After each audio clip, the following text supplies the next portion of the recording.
Long time now. You're doing such a big battle. Is it a robbery for the Jiang family of Wu? Miss Wu, you are so good at joking. Who has the strength to grab people in the Wu family in fighting? If Miss Wu takes the initiative to release the person, I don't think I'll make a grudge with the Jiang family.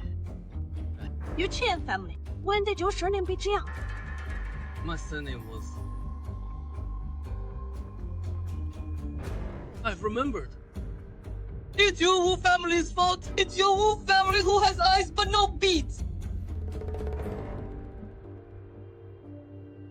I did so many things for the Wu family back then. But in the end, I was driven away. Do things for our Wu family. You mean killing and setting fire, kidnapping and extortion methods? Yes, not. Use the simplest and most rudest to solve the most difficult problem. Everything depends on the result. What are the bullshit principles that your Wu family advocates? Bottom line, loyalty.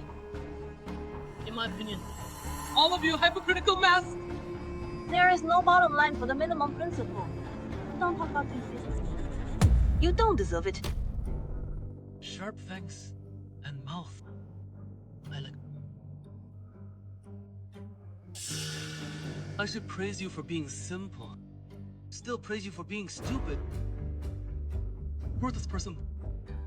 Destroy the entire Wu family! Is it worth it? The value of the Wu family is not something you need to define. He only needs to be a worker from the Wu family for a day. I'll protect him for a day. What's more, in the fight against the Jiang family, I'm very interested in it.